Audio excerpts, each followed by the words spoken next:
The morning Elias Whitmore found every weapon on his wall cleaned and oiled, he knew something had changed in his small frontier homestead. And the orc girl standing in his doorway with dirt under her nails and determination in her amber eyes was about to turn his carefully ordered life completely upside down. He had woken to the sound of someone moving through his cabin, soft footsteps that spoke of practiced stealth, and his hand had gone immediately to the hunting knife he kept beneath his pillow. 3 years living alone on the edge of the thornwood had taught him caution. The war with the orc clans had ended only 5 winters past, and trust came slowly to these borderlands where old hatreds died hard. But when he crept from his bedroom, blade ready, he found not a thief or enemy but a young orc woman kneeling before his weapon rack, running an oiled cloth along the blade of his falchion with the kind of care that spoke of ritual rather than theft.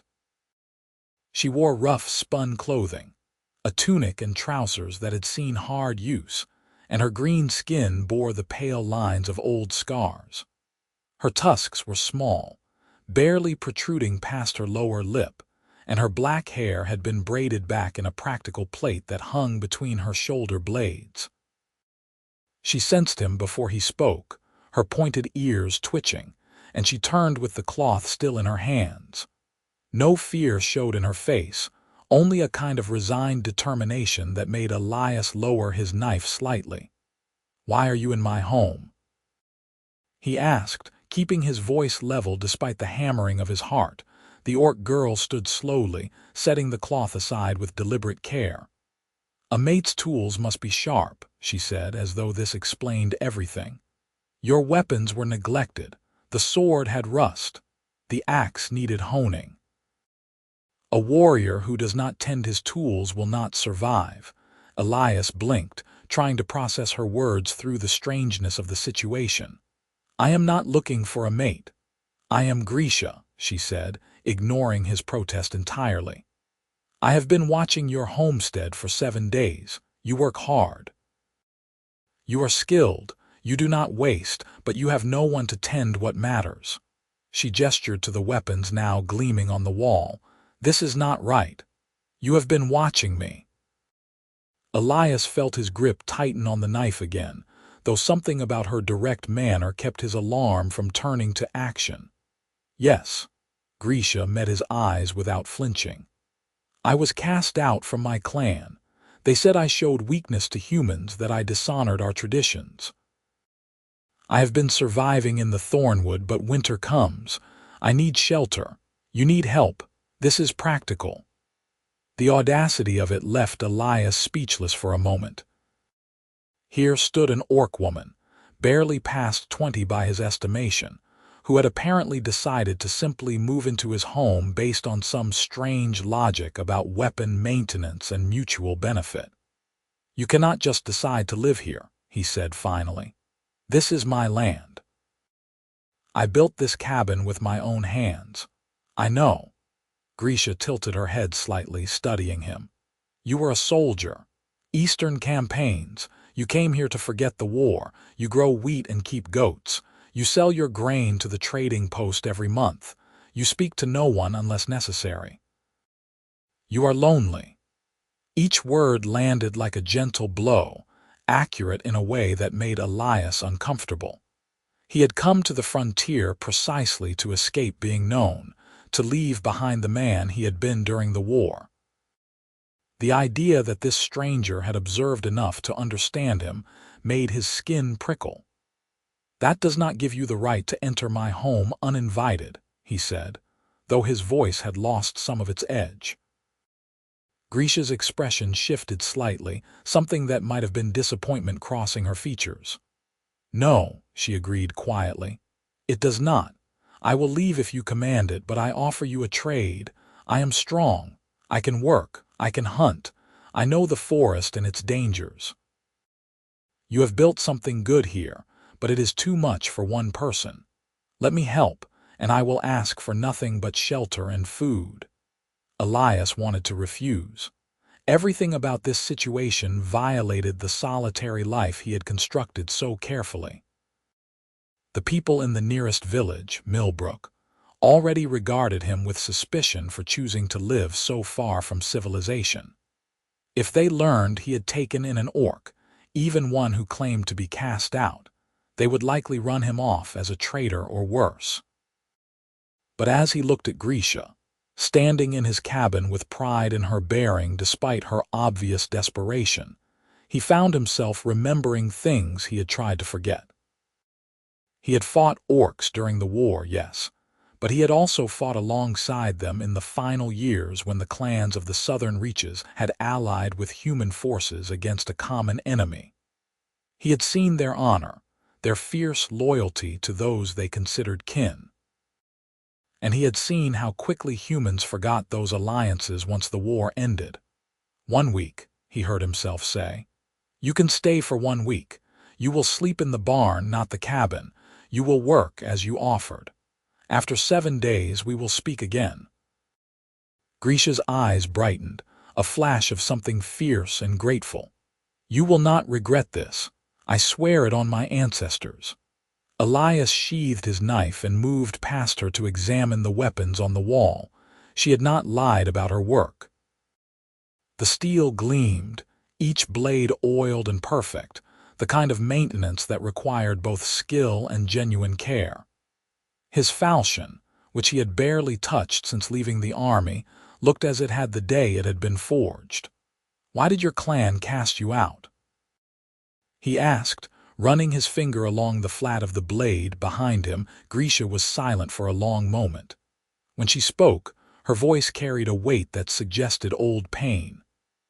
"During the war, a human child became lost in the thornwood. I found her. She was crying, terrified. I could have left her. Should have, by clan law. Humans were the enemy, but she was so small." Another pause. "I brought her to the edge of a human camp and left her where she would be found. Someone saw me. When my clan learned of it, the elders said I had betrayed our people, that I was weak. They gave me a choice, ritual death or exile. I chose to live." Elias turned to look at her properly. In the growing morning light streaming through the window, he could see the set of her jaw, the way she held herself ready for judgment or dismissal. How young she must have been during the war, yet already she had made a choice that cost her everything. "The child," he said. "Did she live?" "I do not know." Grisha's hands curled into fists at her sides. "I hope so. I hope she found her family. It would give meaning to what I lost." Something in Elias's chest tightened, an emotion he had not allowed himself to feel in 3 years of isolation. He nodded once, sharply, and moved toward the door. "The goats need milking. If you truly wish to help, you can start there. I will make breakfast." He did not wait for her response, stepping out into the cool morning air and breathing deeply. The sun was just cresting the eastern hills, painting the wheat fields in shades of gold and amber. His small herd of goats bleated from their pen near the barn, eager for their morning routine. What had he just agreed to? Elias ran a hand through his dark hair, trying to organize his thoughts. Every practical instinct told him this was foolishness, that he should send Grisha away before the situation became more complicated. But another part of him, a part he had thought dormant, recognized something in her desperation that mirrored his own isolation. By the time he returned to the cabin with milk and eggs, Grisha had tidied the main room and was examining his small cook fire with a critical eye. She glanced up as he entered. "Your flue is blocked," she said. "Smoke does not draw properly. I can fix it."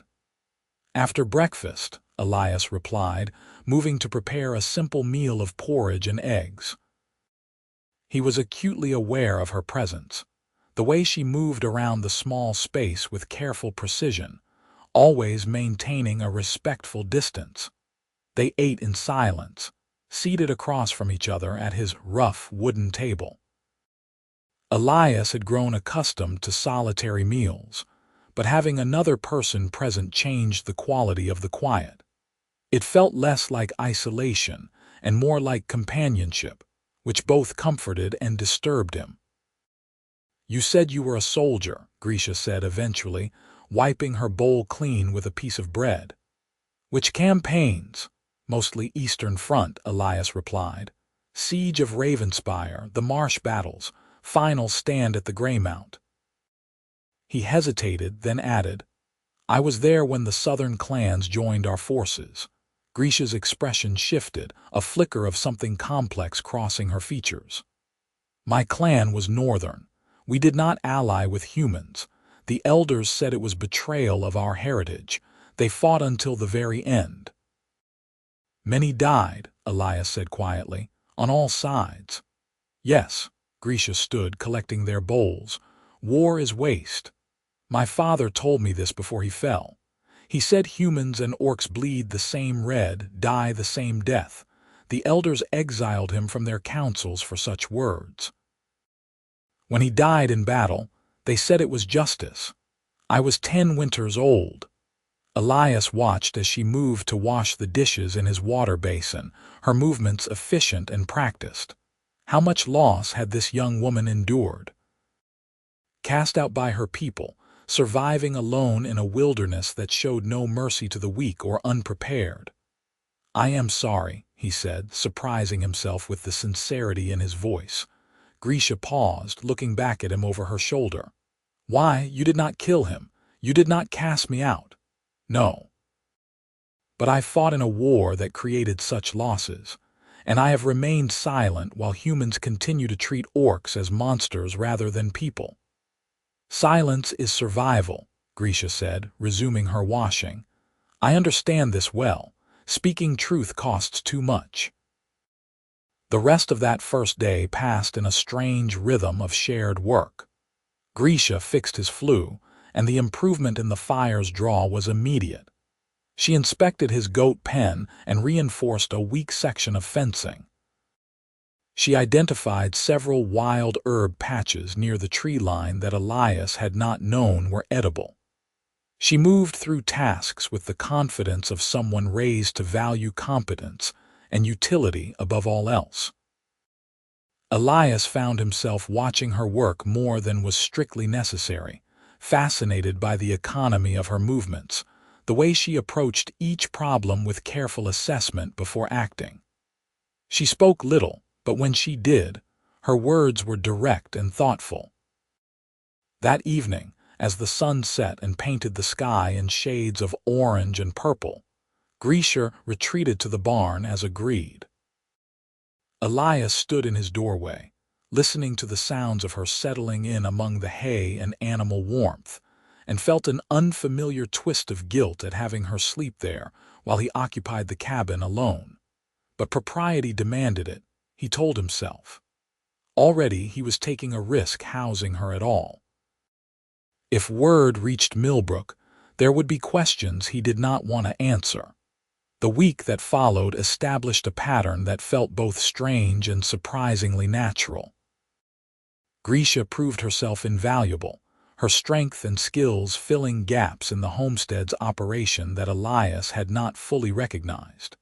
She could carry loads that would have required him to make multiple trips. Her knowledge of the forest allowed them to supplement their diet with game and forage. Her sharp eyes caught problems before they became serious. A sick goat that needed treatment, a section of roof that would not survive the first winter storm, a family of foxes eyeing his chicken coop. But beyond her practical contributions, Elias found himself drawn to her company. In the evenings, after the day's work was complete, they would sit outside the cabin and talk. Grisha spoke of her childhood in the clan, of traditions and stories passed down through generations. She described orc culture with a mixture of love and pain, honoring what was beautiful while acknowledging what had ultimately destroyed her place within it. Elias, in turn, found himself sharing pieces of his own history that he had thought locked away forever. He spoke of growing up in a farming village not unlike Millbrook, of being conscripted into the army at 17, of the things he had seen and done during the war. Grisha listened without judgment, her amber eyes reflecting the firelight, and somehow her presence made the memories less heavy. On the seventh day, as the sun climbed toward noon, Elias realized he dreaded the conversation they had agreed to have. The week was ending, and by his own terms, he needed to decide whether Grisha could stay. He found her in the wheat field, examining the grain with a practiced eye. She straightened as he approached, her expression carefully neutral. "The week has ended," she said before he could speak. "You have honored your word. I am grateful for the shelter and the work." "You have proven yourself useful," Elias replied, choosing his words carefully. "More than useful. You have improved this homestead considerably." Grisha nodded slowly, waiting. "But I need to know your intentions," Elias continued. "When you first arrived, you spoke of being a mate, of this being practical. I need to understand what you truly want." Color darkened Grisha's green cheeks, a phenomenon Elias had not known orcs experienced. She looked away toward the distant tree line. "Among my people, a strong warrior seeks a strong mate, one who can work, who can defend, who honors their tools and their home. I observed you and saw these qualities. I thought perhaps you would see the same in me." She took a breath. "I do not expect love. I know the differences between us. But partnership, mutual survival, shared strength, this I hoped for." The honesty of it struck Elias deeply. Here was someone who had lost everything, reduced to offering herself as a practical arrangement because she had no other options. It should have offended him, should have made him refuse. Instead, he found himself considering the shape of his life before and after her arrival. Before, he had been merely existing, going through motions of survival without purpose or connection. After, his homestead felt alive, felt like something worth maintaining rather than just an escape from human society. "I cannot offer you the mate bond you describe," Elias said carefully. "I do not know if humans and orcs can even form such bonds, but I can offer you continued shelter and partnership. You would not be a servant or a hired hand. You would be a full partner in this homestead's success or failure." Grisha's eyes snapped back to his face, wide with something that looked like hope. "You would allow this, knowing the risk. The risk was there from the moment I let you stay the first night," Elias said. "If the people of Millbrook discover you are here, they will cause trouble regardless of how long you have been present. I am choosing to accept that risk because I believe you have as much right to safety and shelter as any human. That belief could cost you greatly. Perhaps." Elias smiled slightly. "But I have lived 3 years in isolation, and it has not brought me peace. Perhaps it is time to try a different approach." Grisha's hands trembled slightly as she clasped them together.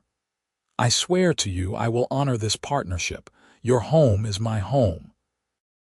Your struggles are my struggles. The old ways say a mate's tools must be sharp.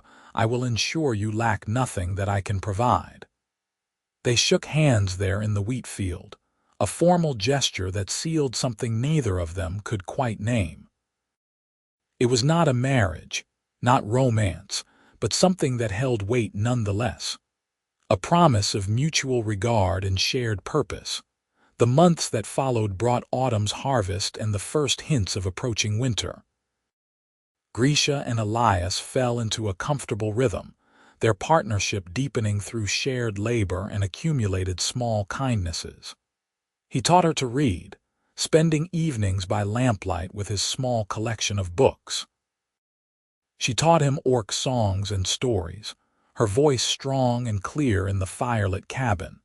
Slowly, so gradually that Elias barely noticed it happening, the barn ceased to be Grisha's sleeping place.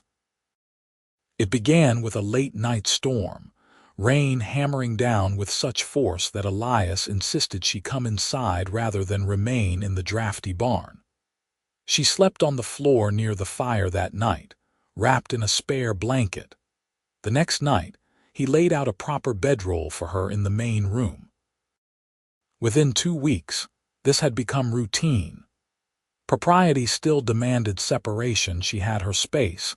He had his bedroom, but the cabin was shared territory now, filled with both their belongings.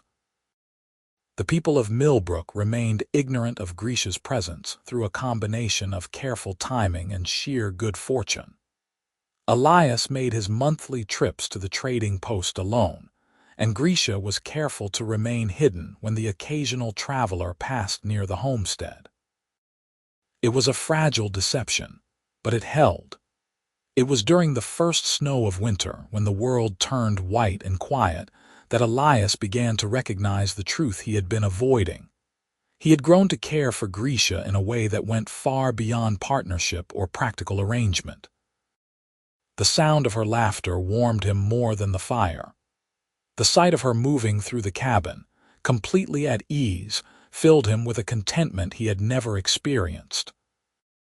When she smiled at him across the dinner table, something in his chest tightened with an emotion he had thought lost to the war's brutality. He was falling in love with her, and the realization terrified him. The customs of his people did not account for such feelings. Humans and orcs did not form romantic bonds. It was unthinkable, taboo, the kind of thing that would see them both cast out or worse. But his heart seemed indifferent to social conventions, growing fonder with each passing day. Elias tried to hide it, to maintain the professional distance of their partnership, but he suspected Grisha noticed his increased awkwardness, the way he sometimes stumbled over words or found excuses to be near her. Winter deepened, and the homestead became a small island of warmth in a frozen landscape. Grisha proved invaluable during this season, her strength allowing her to break through ice for water, to haul sufficient firewood, to make repairs in conditions that would have been dangerous for Elias alone. But beyond her utility, she was simply good company. Her wit was dry and unexpected, her observations about the world sharp and insightful. One evening, as they sat by the fire with wind howling outside, Grisha set down the book she had been reading and looked at Elias with an expression he could not quite decipher. "You are different than I expected," she said quietly. "Different how?"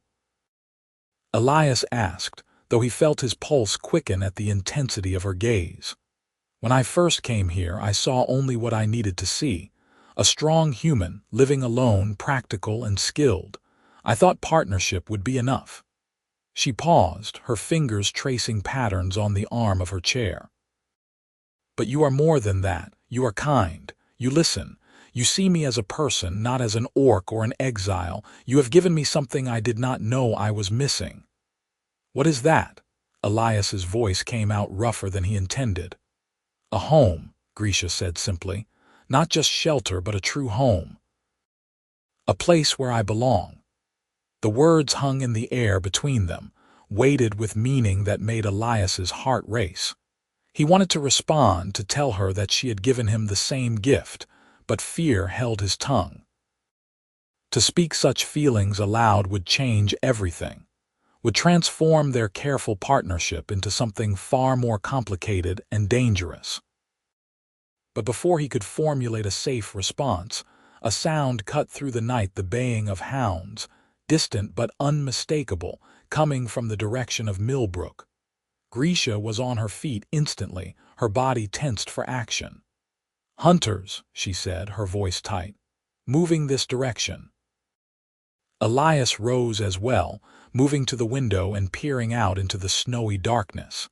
He could see nothing yet, but the sounds were growing closer. His mind raced through possibilities.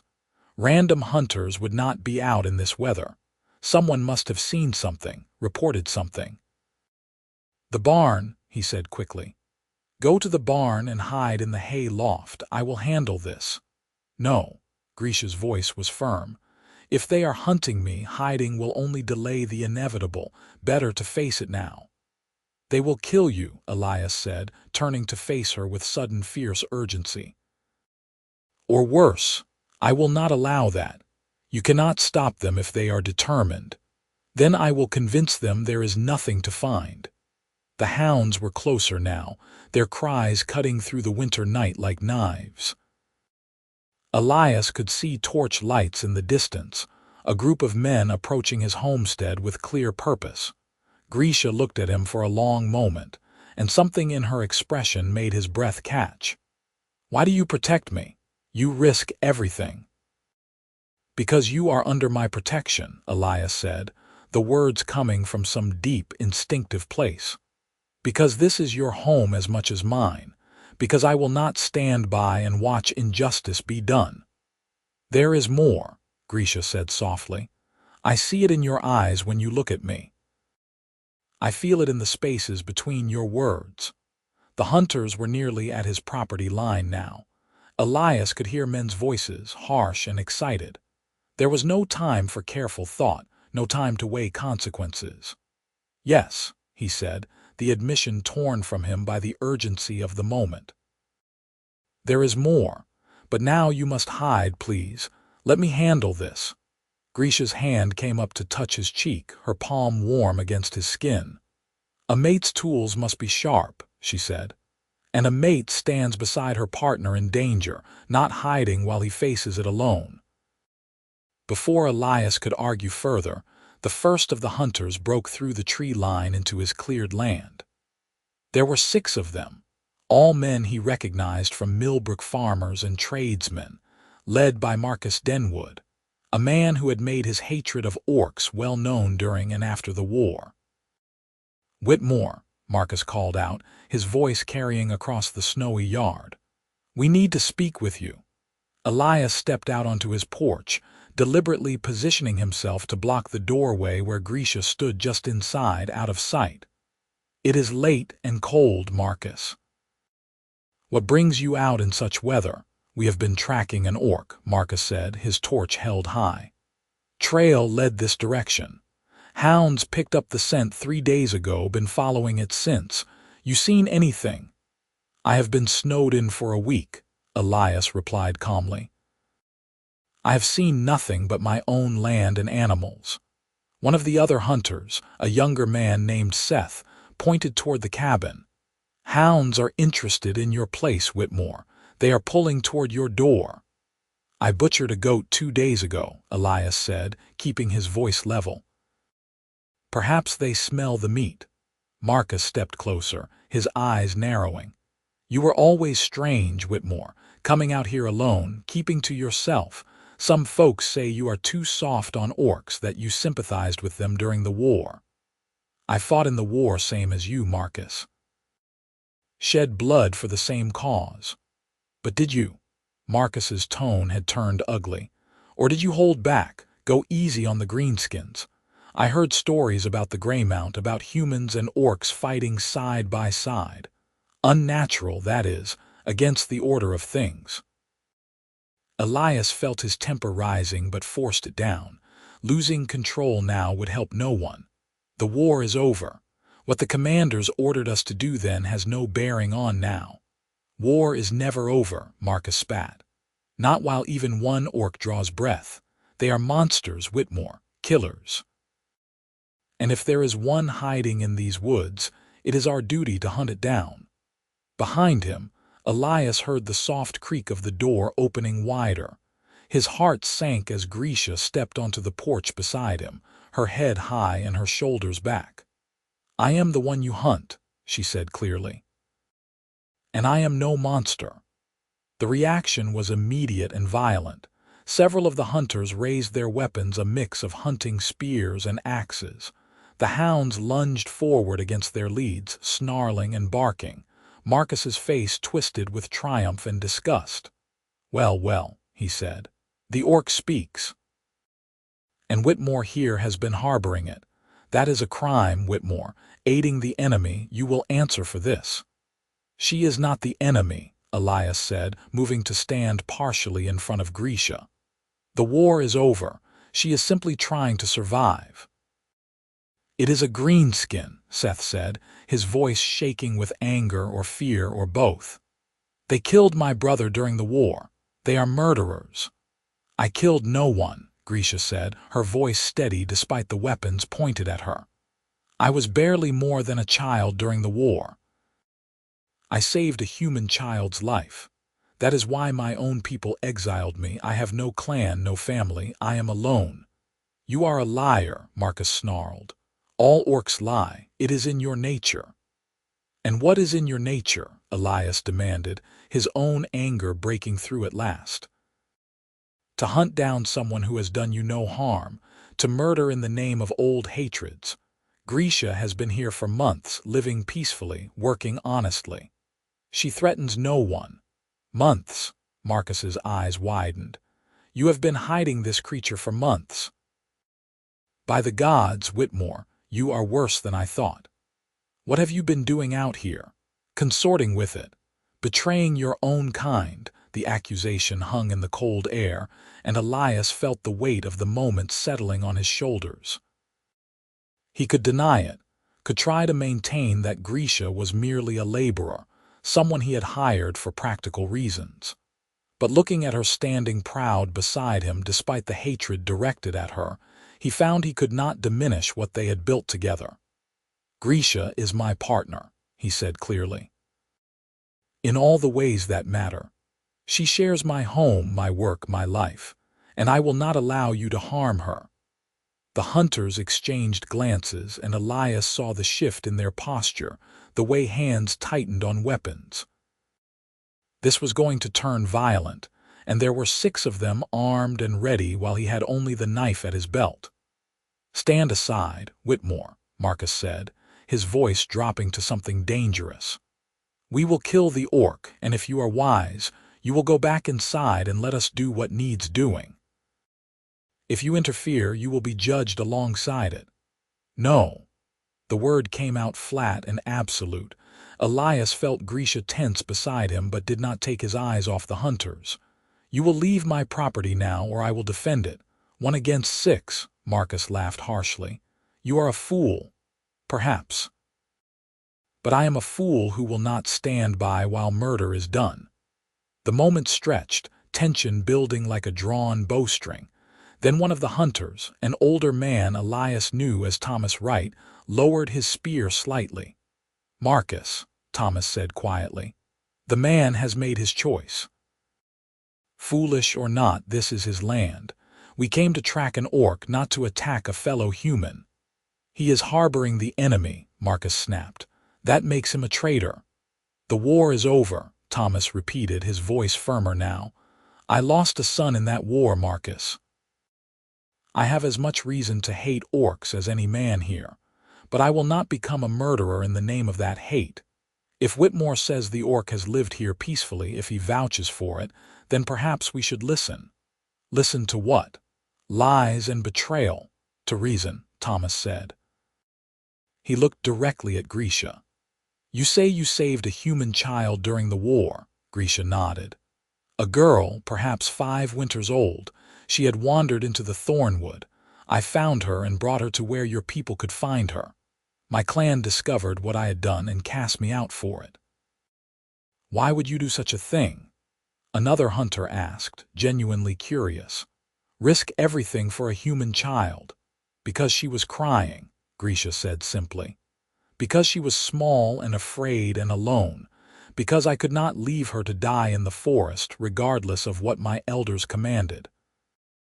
Some things are more important than tribe or tradition. Thomas studied her for a long moment, then turned back to Marcus. I am leaving. The rest of you can do what you will, but I will have no part in this hunt. Thomas, you coward, call me what you like, Thomas interrupted, his voice hard. I have done enough killing for one lifetime. I will not add this to my conscience.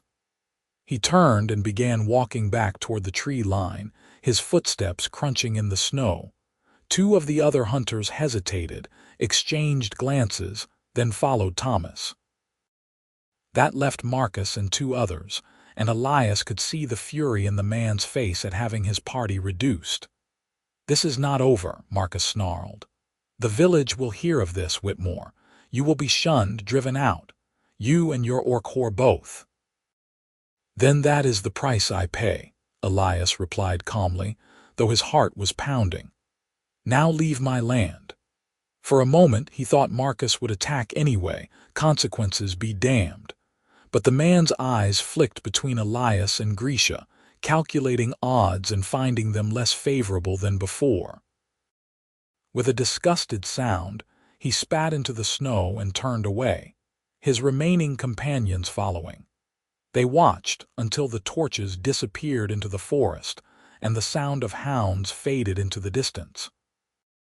Only then did Elias allow himself to breathe fully, his shoulders sagging with released tension. Grisha was looking at him with an expression he had never seen before, something raw and vulnerable. "You stood against your own people for me," she said softly. "You named me your partner before witnesses. Do you understand what that means?" "It means I told the truth," Elias said, "and it means we are likely going to face consequences. Marcus was not lying about the village's reaction. We may be driven from here." "I do not care about that." Grisha stepped closer, her hands coming up to grip his arms. "You risked everything. For me.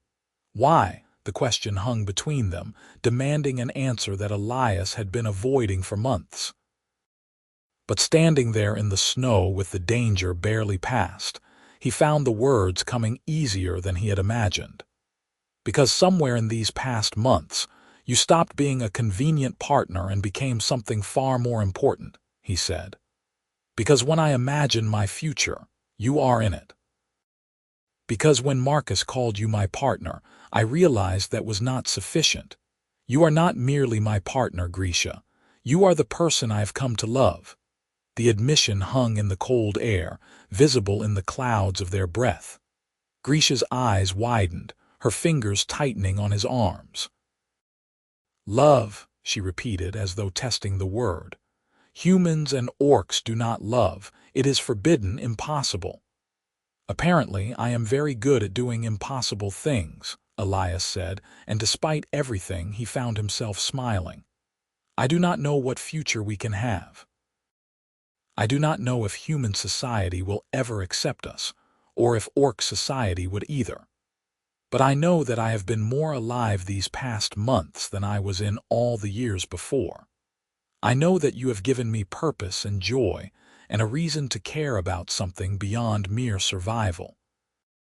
If that is not love, then I do not know what else to call it." Grisha's breath caught, and for the first time since he had met her, Elias saw tears gathering in her amber eyes. "Among my people," she said, her voice shaking slightly, "when a warrior finds their true mate, they swear an oath. A promise of shared life, shared struggle, shared victory. The words are ancient, binding. I thought I would never have the right to speak them, that I would die alone and unmourned. But if you truly mean what you say, I mean it," Elias interrupted. "Every word." Grisha released his arms and stepped back, then placed her right hand over her heart in a formal gesture. Her voice, when she spoke, carried the weight of ritual. "I am Grisha of the Thornwood, born of the Iron Peak clan, daughter of warriors and seekers. I have nothing to offer but my strength, my skills, and my sworn loyalty. I claim you as my mate, Elias Whitmore. Your struggles are my struggles. Your victories are my victories. Your home is my home until death takes one or both of us. I will sharpen your blades and mend your armor. I will stand at your side in battle and in peace. I will honor you above all others, forsaking clan and tribe if they conflict with this bond. This I swear on the names of my ancestors and by the strength in my arms." The formality of it took Elias's breath away. This was no simple declaration of affection, but a binding oath, given with all the seriousness of a sacred vow. He understood instinctively that to accept it meant accepting everything that came with it, the responsibilities, the consequences, the permanence. He placed his own hand over his heart, mirroring her gesture. I am Elias Whitmore of the Eastern Frontier, born of farmers and soldiers. I accept your oath and return it in kind. You are my mate, my partner, my chosen family. I will protect you, support you, and honor you for all my days. Whatever society thinks of us, whatever trials we face, I will stand with you. This I swear on my honor as a man and as a warrior who has learned that true strength lies in choosing love over hate. Grisha's tears spilled over then, tracking down her green cheeks. She closed the distance between them in a single step and kissed him with a passion and tenderness that made the cold night disappear. Elias wrapped his arms around her, pulling her close, and for a long moment they simply held each other under the winter stars. When they finally pulled apart, both were breathless and smiling. "We should go inside," Elias said, "before we freeze out here." They retreated into the cabin's warmth, and for the first time there was no question of separate sleeping spaces or proper distance. They were mates now, bound by oaths and love, and the pretense of separation had been stripped away by honesty. That night, wrapped in each other's warmth beside the fire, they spoke of futures and possibilities. Elias expected that Marcus would make good on his threat to inform Millbrook of Grisha's presence and their relationship. They would need to decide whether to stay and face the consequences, or to move deeper into the frontier, beyond the reach of human settlements. "I will not run," Grisha said firmly. "You have built something good here. This homestead is proof that a different life is possible. If we flee, we tell others that their hatred is justified, that we should be ashamed. I will not give them that." "They may drive us out anyway," Elias pointed out. "Or worse. Then we will face it together, but perhaps some will surprise us." Thomas did. Elias thought of the older hunter, the way he had refused to participate in murder despite his own losses. Grisha was right, not all humans were blinded by hate. Some were capable of growth and change. "We will stay," he decided. "And we will show them that what we have built here is real and good. Perhaps we cannot change everyone's mind, but we can live as an example of something better." The winter days that followed were tense with anticipation. Elias expected an angry mob from Millbrook at any moment, but days stretched into a week without incident. Grisha continued her work around the homestead with the same dedication as before, though now she slept beside Elias in his bed, their bodies fitting together as though designed for exactly that purpose. The intimacy of their relationship deepened in ways beyond physical. They learned each other's patterns and preferences, the small habits that make up a shared life. Grisha discovered that Elias hummed tunelessly while doing repairs and found it endearing. Elias learned that Grisha talked to the goats and chickens as though they were small children, scolding them gently for misbehavior. The orc traditions she had been raised with slowly revealed themselves in her daily actions. She insisted on maintaining all his weapons with obsessive care, explaining that among her people, allowing a mate's tools to fall into disrepair was a grave dishonor. She prepared food in ways that reflected orc customs, using spices and techniques that added new flavors to their meals. She sang songs in her native language, ancient ballads that spoke of heroes and tragedies, her voice filling the cabin with haunting melodies. In return, Elias shared human traditions that had meaning to him. He taught her card games his father had taught him. He explained the agricultural calendar, the rhythms of planting and harvest that governed farmers' lives. He read to her from his books, opening worlds of stories and knowledge. 2 weeks after the confrontation with the hunters, Thomas Wright appeared at their homestead just after dawn. Elias saw him approaching alone and met him at the property line, Grisha standing supportive but silent beside him. "I come in peace," Thomas said, raising his empty hands. I wanted to speak with you both if you will allow it. Speak then, Elias replied, wary but willing to listen. Thomas looked at Grisha directly. That child you saved during the war, the one in the thornwood. Do you remember anything else about her? Grisha nodded slowly. She had brown hair tied with a yellow ribbon. She wore a dress with flowers embroidered on the collar. She was crying for her mother. Thomas's expression shifted, something painful crossing his weathered face. That was my granddaughter, Emily. She had wandered away from her mother while they were gathering berries near the forest edge. We searched for 3 days, thought her dead or taken. When she was found, safe at the edge of our camp, she kept talking about a green lady who had carried her and sung her songs. We thought it was fever dreams, the imagination of a traumatized child. Grisha's hand found Elias's, gripping tight. She lived then. I am glad. She lived because of you, Thomas said, his voice rough with emotion. My granddaughter is alive and well because you chose mercy over duty to your clan. I owe you a debt I can never repay. I need no repayment, Grisha said. I did what any decent person would do. That is where you are wrong, Thomas replied. Not everyone would have made that choice. You sacrificed your place among your people to save a child who was nothing to you. That is the action of someone with true honor. He paused, then continued. I went back to Millbrook after that night. I told my story to others, made them understand what you had done. Marcus still rages, still wants to see you driven out or worse, but he is in the minority now. Most folks are willing to give you a chance, provided you cause no trouble. Hope flickered in Elias's chest. They will leave us in peace. For now, yes. Though I will be honest, there is still suspicion, still discomfort. What you two have is strange to most people, unsettling. It will take time for minds to change if they ever do fully, but you will not be driven out. I have made sure of that, and others have backed my position. Why? Elias asked. Why go to such effort for us? Thomas's eyes were sad. Because I lost my son to hatred and war. Because I do not want my granddaughter to grow up in a world where the person who saved her life is treated as a monster. Because I am tired of hate dictating all our actions.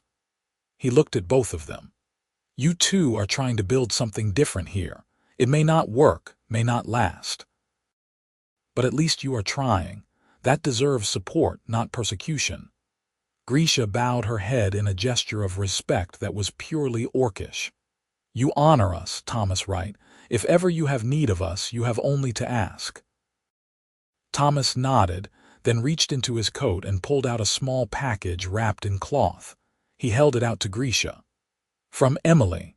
When I told her you were the green lady from the forest, she wanted you to have this. Grisha unwrapped the cloth with careful fingers. Inside was a wooden carving of a small figure holding the hand of a larger one, childlike in its execution but clearly made with love. A note in a young girl's handwriting read, "Thank you for saving me. You are not a monster. You are a hero." Elias saw the tears start in Grisha's eyes again, watched as she clutched the carving to her chest. "Tell her I will treasure this always," she managed. Thomas smiled, the first genuine smile Elias had seen from him. "I will. Now, if you have any grain to spare, I would be willing to trade for it. My stores are running low, and I hear you had a good harvest." The business transaction that followed was simple, but its normalcy meant everything. Thomas treated them as neighbors, as fellow homesteaders, not as curiosities or threats. When he left an hour later with a sack of grain, Elias felt as though something fundamental had shifted. Word of Thomas's support spread through Millbrook faster than winter wind. Other villagers, emboldened by his example and story, began to approach the homestead cautiously. Some came merely out of curiosity, to see the orc woman who lived with Whitmore. Others came with tentative offers of trade or assistance. A few remained hostile, including Marcus and his circle, but they were balanced by those willing to give Grisha and Elias a chance. The early spring brought new challenges. Elias's grain stores needed replenishing, which meant making a trip to Millbrook proper for the first time since the hunters had come. He wanted to go alone, to shield Grisha from potential hostility, but she refused. "We face this together," she insisted. "If I hide, I am accepting that I should be hidden. I will not do that." So they went together, driving Elias's small cart into the village on a bright morning when the snow was melting and the first green shoots of new growth were appearing in the fields. The reaction was immediate. People stopped in the street to stare. Conversation ceased. Children pointed with unself-conscious curiosity. Grisha walked beside the cart with her head high, her bearing that of a warrior facing battle.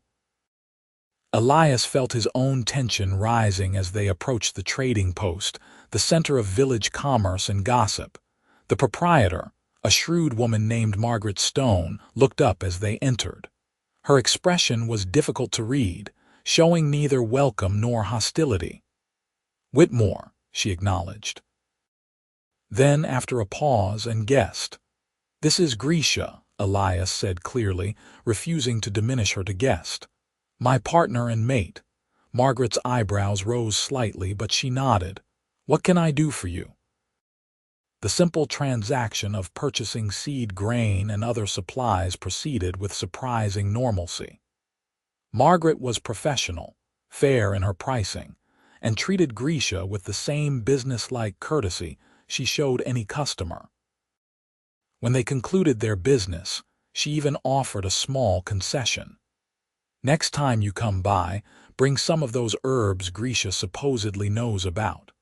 My joints ache something fierce in damp weather, and if orc remedies are effective, I am willing to try them." It was a small thing, but it meant the world. As they loaded their purchases and prepared to leave, several other villagers approached not with hostility but with genuine curiosity. A woman asked Grisha about orc weaving techniques. A farmer inquired about her knowledge of forest game patterns. A child, bolder than the others, asked if she could see Grisha's tusks up close. Grisha handled each interaction with grace and patience, answering questions honestly and showing more vulnerability than Elias had ever seen her display. She spoke of her clan's traditions without bitterness, explained the practical reasons behind orc customs, and even laughed at a joke made by one of the farmers. By the time they left Millbrook, the atmosphere had shifted perceptibly. They were still unusual, still a source of gossip and speculation, but the edge of hostility had dulled. People saw Grisha as a person rather than a monster, saw their relationship as something genuine rather than perverse. The months that followed saw the homestead flourish. Grisha's presence and skills allowed Elias to expand his operations, planting more fields, adding to his livestock. The quality of their life improved measurably, not just in material ways but in the simple joy of shared purpose. By midsummer, they had become an established part of the local community, if an unconventional one. Grisha made occasional trips to Millbrook, sometimes with Elias and sometimes alone, trading foraged goods and herbal remedies for supplies they could not produce themselves. She even began teaching some of the village children about forest survival, skills that could save lives on the frontier. Not everyone accepted them. Marcus and his supporters remained vocally hostile, spreading rumors and encouraging others to shun the orc lover and his savage mate. But they were a shrinking minority, their influence waning as more people came to know Grisha as an individual rather than as a representative of her race. It was late summer, when Elias realized that their life had achieved a stability he had not thought possible. They were not merely surviving, they were thriving. The homestead was productive, their relationship was strong, and they had carved out a place in a world that had seemed determined to deny them both belonging. One evening, as they sat outside watching the sunset paint the sky in shades of gold and crimson, Grisha leaned against his shoulder with a contentment he felt mirrored in his own heart. "You know," she said quietly, "when I was cast out from my clan, I thought my life was over. I thought I would die alone in the forest, unmourned and forgotten. I never imagined I would find this." "Find what?" Elias asked, though he thought he knew. "Home, purpose, love." She turned to look at him, her amber eyes reflecting the dying light. "You gave me all of that, Elias Whitmore. You looked at an exile with nothing and saw someone worth fighting for." "You gave me the same," Elias replied. "I was hiding from life, pretending that isolation was peace. You reminded me that being alive means taking risks, means caring about something beyond mere survival." Grisha smiled, that fierce, beautiful expression he had come to love. "A mate's tools must be sharp," she quoted, the words that had begun their relationship. "But a mate also needs a reason to use those tools, a purpose beyond simple existence. We give each other that purpose."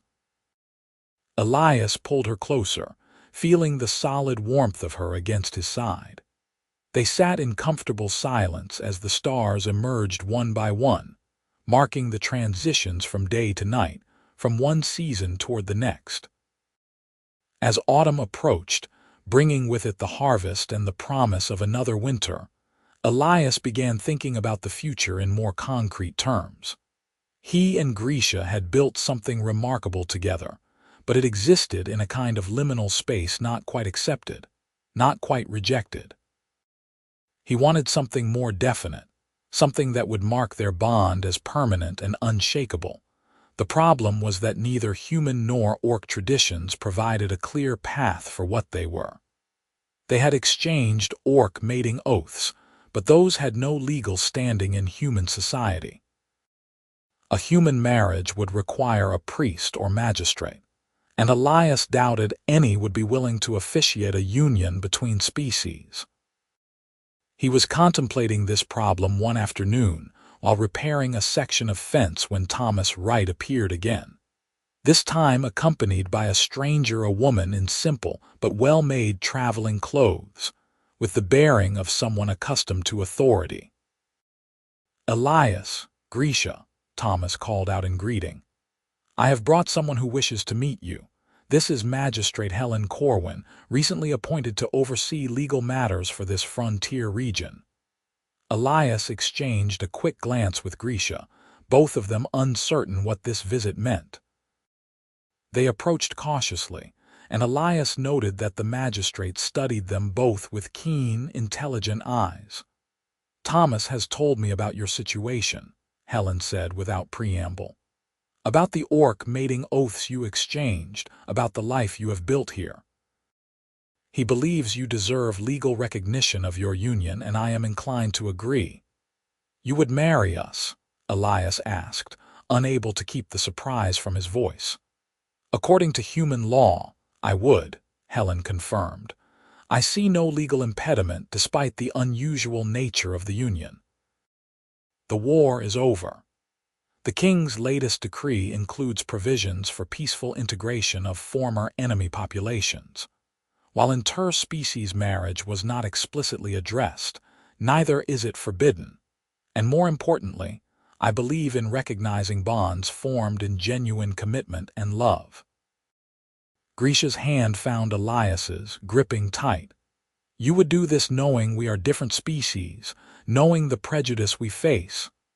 "I would do this precisely because of those facts," Helen replied. "The law should protect all people, regardless of their origin. If you wish to formalize your union, I am prepared to officiate." The ceremony took place a week later, in the clearing between Elias's cabin and the barn, under a sky painted with the colors of early autumn. Thomas stood as witness alongside Margaret from the trading post, who had surprised everyone by offering her support. Emily, Thomas's granddaughter, brought flowers from her mother's garden, and insisted on presenting them to Grisha with a fierce hug. Helen Corwin conducted the service with dignity and warmth, acknowledging both human and orc traditions in her words. When she asked if they promised to honor and support each other through all trials, Elias and Grisha answered together, their voices strong and certain. Then by the authority vested in me by the crown and by the common law of these lands, I declare you husband and wife, mates in the eyes of all people, Helen proclaimed. What you have joined together, let no prejudice or hatred separate. Elias kissed Grisha there in front of witnesses, making their bond official in every way that mattered. When they pulled apart, he saw that nearly 24 people had gathered at the edge of the clearing, villagers from Millbrook, who had come quietly to observe this unprecedented union. Not all faces were friendly. Marcus stood at the back of the crowd, his expression bitter. But most showed curiosity, some showed approval, and a few even applauded as Elias and Grisha, now legally wed, turned to face them together. A celebration followed, spontaneous and joyful. Margaret produced cider she had brought for the occasion. Someone began playing a fiddle. The music started as human folk tunes but gradually incorporated elements as Grisha taught them orc rhythms and melodies, creating something new that belonged to neither culture alone but to both. As evening fell and the celebration wound down, Elias and Grisha stood together watching their guests depart. They were exhausted but happy, amazed at how the day had unfolded. "We did it," Grisha said softly. "We are truly married now, recognized by your people's laws." "Our people's laws," Elias corrected gently. "You are part of this community now, whether some like it or not." Grisha leaned her head against his shoulder. "I never thought I would have this. A mate, a home, acceptance. My clan believed I would die in shame for showing mercy. Instead, I found everything I did not know I was missing." "We found each other," Elias said. "Everything else followed from that." That night, alone in their cabin, they consummated their marriage with a tenderness and passion that spoke of deep love and commitment. Afterward, wrapped in each other's arms, they spoke of the future they would build together. "I want to expand the homestead," Elias said. "Perhaps hire a few workers, humans or orcs who need a place and are willing to work hard. Show that cooperation is possible." "I would like that," Grisha agreed. "And perhaps we can establish something more, a place where others like us, those who do not fit neatly into one world or another, can find refuge. A sanctuary of sorts. Yes, a place that honors all traditions, all peoples. Where strength is measured not by species but by character." Elias kissed the top of her head, breathing in the scent of her leather and herbs and something indefinably Grisha. "We will build it together, just as we have built everything else." The years that followed saw their vision slowly manifest into reality. The homestead grew, both in size and in reputation. They did take on workers, a young orc man, exiled for refusing to raid human settlements. 2 human brothers whose farm had failed further east, eventually even a mixed family of humans and orcs who had been driven from their previous home by prejudice. Each addition strengthened their community, their small island of cooperation in a world still divided by old hatreds. They established rules based on mutual respect and shared labor, where everyone contributed according to their abilities and received according to their needs. Grisha became a bridge between communities. Her presence in Millbrook gradually normalized to the point where children grew up seeing nothing strange about the green-skinned woman who knew the best berry patches and could carry loads that defeated 2 human men. She mediated disputes, taught skills, and demonstrated through daily action that orcs were not monsters but people with the same hopes and fears as humans. Elias found himself becoming an unexpected advocate for interspecies cooperation, speaking at gatherings when Magistrate Corwin invited him, sharing their story as evidence that different peoples could not only coexist, but thrive together. His words carried weight because they came from lived experience rather than abstract philosophy. Not all was easy. They faced opposition from those who clung to old prejudices. Marcus and his supporters attempted several times to cause trouble, spreading lies and even attempting sabotage of their property. But each time, the community rallied to defend them, the bonds of mutual respect proving stronger than hate. 5 years after their marriage, Grisha told Elias she was pregnant. The news filled him with a complex mixture of joy and terror. No one knew if human orc children were even possible, what traits they might carry, what prejudices they might face. But Grisha was radiant with hope, and Elias found his own fears dissolving in the face of her confidence. "Our child will be strong," she declared. "Strong enough to carry both heritages with pride, strong enough to show others what is possible when love transcends boundaries." Their daughter was born on a bright spring morning, delivered with the help of both human and orc women who had gathered to support Grisha through the labor. The baby emerged squalling and healthy, her skin a shade between green and tan, her ears slightly pointed, tiny nubs where tusks might eventually grow. She was perfect and impossible and beautiful. They named her Alina, and she became the symbol of everything they had built together, a living proof that different peoples could create something new and wonderful, rather than merely coexisting in tense separation. The community embraced Alina with an outpouring of support that surprised even Elias. Gifts appeared on their doorstep: blankets, carved toys, herbs for nursing mothers. Margaret brought a cradle her own grandfather had made, declaring that it should continue to serve new generations. Thomas wept when he held the baby, seeing in her the future his granddaughter Emily would inherit, a world less divided than the one he had known. Even some of their former opponents softened. Marcus himself did not, disappearing into bitter isolation, but several who had followed his lead approached Elias and Grisha with awkward apologies and offers of amends. Not everyone could change, but enough did that the atmosphere shifted perceptibly toward acceptance. As Alina grew from infant to toddler to young child, she moved through both human and orc communities with an ease that filled her parents with pride. She learned orc songs from Grisha and human stories from Elias. She played with children of both species, unconsciously demonstrating through her existence that the boundaries separating peoples were artificial and surmountable. 10 years after that fateful morning when Grisha had cleaned every weapon on his wall, Elias stood on his porch watching the sun rise over expanded fields, worked by a diverse community of people, committed to a better way of living.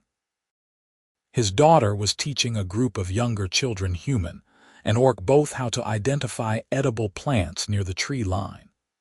His wife was in the barn with their workers, planning the day's tasks with the practical efficiency he had first witnessed years before. He thought back to the man he had been then: isolated, bitter, hiding from life in the name of peace. That man was gone, transformed by love and purpose into someone who believed in possibilities rather than merely enduring reality.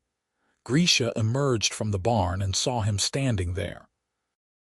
She smiled, that fierce, beautiful expression that still made his heart race, and crossed the yard to join him. Without words, she slipped her hand into his, and they stood together watching their daughter and the community they had built. "A mate's tools must be sharp," she said softly, echoing the words that had begun their journey together. "But more important is what those tools build. We have built something good, my love." "We have," Elias agreed, "and we are not finished yet." Grisha laughed, the sound warm and full of joy. No, never finished. Always building, always growing. That is what it means to truly live. Alina looked up from her teaching and waved at her parents, her face bright with happiness. Around her, human and orc children listened with equal attention, seeing in her not someone strange or different but simply as Alina, their friend and teacher. This was their legacy, Elias realized. Not merely the homestead or the community, but the living proof that love could transcend any boundary, that courage and commitment could overcome even the deepest divisions. They had taken the world's prejudices and limitations and refused to accept them, choosing instead to build something new. That evening, after Alina was tucked into bed and the day's work was complete, Elias and Grisha sat together by the fire as they had done countless times before. The cabin was quiet, filled with the comfortable silence of long companionship. "You ever regret it?" Elias asked suddenly. "Choosing me, choosing this life. You gave up so much." Grisha turned to look at him, her amber eyes reflecting firelight. "I gave up a clan that would have seen me dead for showing mercy. I gave up a life of isolation and slow starvation in the forest. What I gained was everything that makes life worth living: love, family, purpose, belonging. How could I possibly regret that? Some would say you betrayed your people. Some would be wrong." Grisha's voice was firm. "I honored my people by living according to the values they claimed to hold: strength, loyalty, honor. That those values led me to love a human does not diminish them. If anything, it proves that orc traditions are strong enough to transcend species boundaries." Elias smiled, pulling her close. "You are far wiser than I am." "No, just more experienced with being an outsider. I learned early that sometimes the greatest courage lies in defying expectations, in choosing the harder path because it is right rather than easy." They sat in comfortable silence for a while, the fire crackling and casting dancing shadows on the walls. In the corner, Elias could see his weapons rack, every blade still maintained with the obsessive care Grisha had shown from the very first day. His tools were indeed sharp, but more importantly, they were symbols of a life built on mutual respect and shared commitment. "I love you," he said quietly, "more than I have words to express." "I know," Grisha replied. "I see it in everything you do every day, and I love you with the same depth. We are mates in all the ways that matter. Nothing can change that." The fire burned low, and eventually they retired to bed, wrapped in each other's warmth and the security of knowing they had built something that would endure. Outside, the frontier world continued its slow evolution toward a future where human and orc might live not just in peace, but in genuine community. Their story was not unique anymore. Other couples, inspired by their example, had begun forming bonds across species lines. Other communities were experimenting with integration and cooperation. Change was slow, but it was happening, each small victory building toward larger transformation. Elias drifted toward sleep with Grisha's breath warm against his neck, her strong arms wrapped around him. He thought of all they had overcome: prejudice, violence, social ostracism, the weight of history and hatred. They had faced it all together and emerged stronger for it.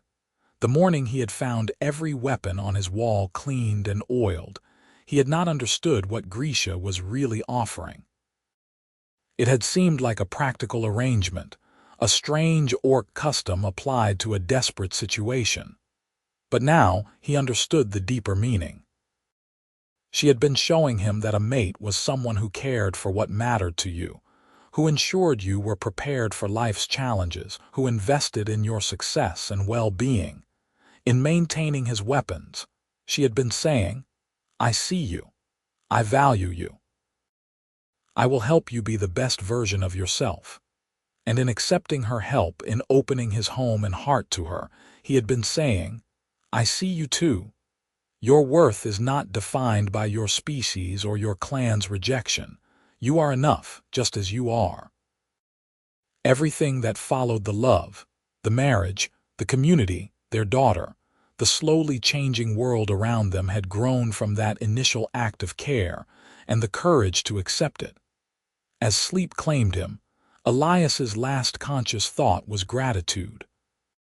For Grisha's courage in approaching him that morning so long ago. For his own decision to look past prejudice and see the person before him. For every small choice that had led them to this moment of peace and belonging. The story could have ended differently. In 1,000 small ways, things might have gone wrong if he had driven her away that first morning, if the hunters had been more violent, if the community had remained implacably hostile. But through a combination of courage, luck, and stubborn determination, they had carved out a different path. And now, in the quiet darkness of their shared home, surrounded by the life they had built together, both Elias and Grisha slept deeply, secure in the knowledge that whatever challenges tomorrow might bring, they would face them as they faced everything together, as mates in the truest sense of the word. The frontier world continued to turn, seasons progressing from autumn to winter to spring in endless cycle. The homestead weathered storms and celebrated harvests. Alina grew taller and stronger, learning from both her parents the skills and wisdom she would need to navigate a complex world. Workers came and went, each taking with them lessons about cooperation and possibility. Years accumulated, marking the passage from young adulthood through middle age toward the silver years of elder wisdom. Through it all, Elias and Grisha remained constant partners in labor, companions in joy, supporters through hardship, lovers through all seasons. They aged together, Elias's hair turning gray while Grisha's strength remained formidable even as lines appeared on her green skin. Their love deepened with time, moving from passionate intensity toward something quieter, but no less profound, the kind of bond that comes from truly knowing another person, from weathering life's storms together, from building something that outlasts individual mortality. Eventually, as all stories must, theirs moved toward its natural conclusion. But it was not an ending marked by tragedy or loss. Rather, it was the kind of completion that comes from a life fully lived, from purposes achieved and love given freely. When Elias finally passed, decades after that first morning when he had found his weapons cleaned and oiled, it was peacefully in his sleep with Grisha's hand in his and Alina sitting vigil nearby. He went knowing he had lived a good life, that he had made choices he could be proud of, that he had loved deeply and been loved in return. Grisha outlived him by several years, as orc longevity exceeded human. She spent that time ensuring their legacy continued, working with Alina and the expanded community to solidify the principles they had established. When her own time came, she faced it with the same courage she had shown throughout her life, secure in knowing that what they had built together would endure. They were buried together on a hill overlooking the homestead, their graves marked by a simple stone that bore both their names and a single phrase in both human common tongue and the orc language. Mates, partners, builders of a better world. Alina, now a grown woman with children of her own who carried both human and orc heritage, stood at their graves and told stories to the next generation. Stories of courage and love, of choosing what was right over what was easy, of building bridges instead of walls. The homestead continued to thrive, evolving into a true sanctuary where people of all backgrounds could find acceptance and purpose. It became a model that other communities studied and emulated, spreading the principles that Elias and Grisha had proven through their lives, that different peoples could not only coexist but thrive together, that love transcended any boundary, that courage and commitment could overcome even the deepest divisions. In the end, their story was not remarkable because it was about a human and an orc falling in love, though that was certainly noteworthy. It was remarkable because it demonstrated fundamental truths about the nature of connection, courage, and change. They had looked at a world divided and chosen to build something united. They had faced hatred with love, prejudice with patience, and violence with peaceful determination. And they had succeeded not through grand gestures or dramatic confrontations, but through the accumulated weight of daily choices to see each other as people, to work together towards shared goals, to protect what mattered, to love without reservation. The weapons on the wall, kept sharp and oiled through all the years, served as silent testimony to where it all began.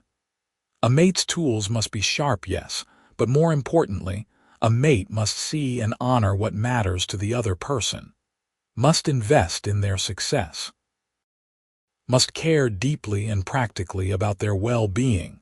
From that simple act of maintenance and the courage to accept it, an entire life had blossomed. Two lonely souls had found each other and built something that changed not just their own lives but their entire community, and eventually, the wider world. This was the true meaning of their story, the lesson that echoed through generations. That change begins with individual choices, with the courage to see beyond prejudice, with the willingness to build bridges and take risks for something better. One person cleaning weapons, one person opening their door, one community choosing acceptance over hate. From such small seeds, entire forests could grow. And so their story ended not with their deaths, but with the living proof of all they had built: a community thriving, children playing together regardless of species, a world slowly learning that differences were not divisions, but opportunities for strength through diversity. Every weapon on the wall remained sharp and oiled, maintained by new hands in honor of old lessons. And everywhere people remembered the tale of Elias Whitmore and Grisha of the Thornwood, the human and the orc who loved each other enough to change the world, one small act of courage at a time. Their legacy lived on in every mixed species family, in every integrated community, in every choice to see the person rather than the prejudice. They had proven what was possible, and that proof could never be erased or forgotten. The story concluded as all good stories should, with hope fulfilled, with love triumphant, with proof that courage and commitment could indeed build a better world. Elias and Grisha had lived, loved, and left behind something far greater than themselves. And in the end, that was everything that mattered.